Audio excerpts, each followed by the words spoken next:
Olá, bem-vindo a mais uma videoaula de Geografia. Eu sou o professor Pedro e hoje nós vamos começar uma nova trilha pedagógica, falando sobre o mundo bipolar até o mundo multipolar, a nova ordem mundial. Essa trilha pedagógica ela vai constituir então por 3 videoaulas, sendo essa a primeira. Vamos começar? Então, falar de mundo bipolar é lembrar que pós Segunda Guerra Mundial, duas grandes potências se destacaram no cenário mundial. Eu estou falando dos Estados Unidos e da ex-União Soviética. Analisando essa charge aqui, a gente já percebe então um grande jogo de war, onde essas duas grandes potências tentam dominar o mundo com seu modelo político, social e econômico. Nós vamos falar sobre isso. Então, o mundo bipolar é o nosso objeto de conhecimento. A habilidade, então, nós vamos analisar e caracterizar o mundo bipolar, identificar os principais acontecimentos que acabaram, então, com essa bipolaridade e explicar os fundamentos e contradições da nova ordem mundial. Isso através de mapas, charges, referências. Vamos lá. O que foi o período bipolar? Ele foi caracterizado por um período em que os Estados Unidos e a União das Repúblicas Socialistas Soviéticas despontaram como as maiores potências mundiais. A União Soviética passou a exercer influência no leste europeu, em Cuba e em algumas porções da África e da Ásia. Então, resumidamente, Estados Unidos versus a ex-União Soviética tentando dominar o mundo com o seu imperialismo. Qual que era o objetivo da Guerra Fria? Era uma disputa à hegemonia militar, política e econômica do mundo. A Guerra Fria tem início logo após a Segunda Guerra Mundial, entre os Estados Unidos e a União Soviética.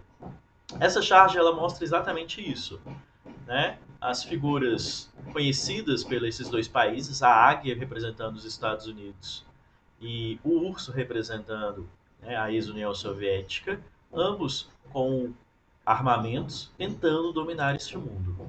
O nascimento da Guerra Fria, eu posso dizer então que ele acontece em 1947 e vai até 1991, que foi uma guerra de poder, palavras, acusações, ameaças e espionagens constantes entre essas duas grandes potências. Essa charge também ela nos ajuda a compreender bem esse contexto, aonde nós vemos que as duas potências, os dois lados, têm armas nucleares, mas elas não utilizam dessas armas nucleares. Aí nós vemos dois exércitos usando, então, arco e flecha, demonstrando essa ideia de que era uma guerra ideológica e de ameaças, de acusações. Mas a guerra, necessariamente, ela não acontece. Então, nenhum armamento nuclear foi lançado durante a Guerra Fria. Esse mapa aqui ele é extremamente importante. Ele mostra o continente europeu durante este período. A gente vai entender a organização espacial através desse mundo bipolar, dessas duas ideologias, capitalista e socialista. Então, os países em verdes, eles continuaram com o modelo capitalista pós Segunda Guerra Mundial. E os países em amarelo, eles adotaram um modelo socialista, então influenciado pela União Soviética. Curioso que a Alemanha ela adota os dois modelos. A Alemanha ela foi dividida em duas partes: a Alemanha ocidental capitalista e a Alemanha oriental socialista. Aí a gente lembra até a questão do Muro de Berlim, que foi dividiu, né, a capital da Alemanha em duas regiões com duas ideologias diferentes. Bem, essa foto ela exemplifica que o mundo inteiro durante a Guerra Fria ela temia, né, essa arma nuclear que foi utilizada durante a Segunda Guerra Mundial. Mas de fato, ainda bem, não aconteceu. Que fato marca o início da Guerra Fria?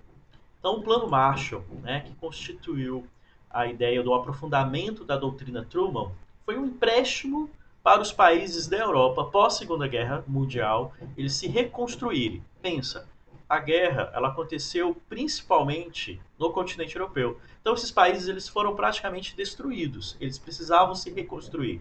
E os Estados Unidos então ele empresta dinheiro para essa reconstrução. Aqui nós temos um mapa mostrando quais países então receberam essa ajuda do Plano Marshall. O objetivo foi conter o socialismo nesses países, principalmente no continente europeu, isolar a ex-União Soviética e impedir o imperialismo da União das Repúblicas Socialistas Soviéticas. Essa charge aqui mostra exatamente, então, os Estados Unidos emprestando dinheiro a grandes empresários falidos pós-Segunda Guerra Mundial na Europa. A disputa dos modelos, então, capitalismo e socialismo, lembrando das principais características de cada um. O capitalismo ele vai gerar propriedade privada ou particular, a concorrência, a presença de classes sociais, trabalho assalariado e terceirizado, lei da oferta e da procura. O socialismo vai ter a intervenção do Estado, principalmente na economia, distribuição equilibrada de renda, socialização dos meios de produção, existência de sistemas de classe, né? Ele tenta terminar com a ideia de existência de classes sociais, e uma economia planificada, onde tudo é do Estado e pretende não ter enriquecimento de nenhuma classe social. E para a gente fechar essa aula, a gente tem que falar da OTAN, que é o Tratado do Atlântico Norte. Aconteceu então em 1949, é uma aliança militar intergovernamental para que ocorra uma flexibilização desses países em não produzir mais armas, principalmente nuclear. Mas durante a Guerra Fria, os Estados Unidos e a ex-União Soviética, né, não cumprem esse tratado. Aqui nós vemos um mapa interativo que vai mostrando então os países que vão assinando esse tratado ao longo dos anos. Em 2000 a gente já percebe que a Europa praticamente toda já tinha assinado então esse tratado. Okay? Bem, agradeço a presença nessa videoaula, espero que vocês tenham gostado. Se gostaram, lembre que nós temos os nossos canais digitais já disponíveis, né? Assine ou curta esse vídeo aqui no YouTube e lembrando que nós estamos presentes também em outras redes. Então, agradeço, até a próxima aula.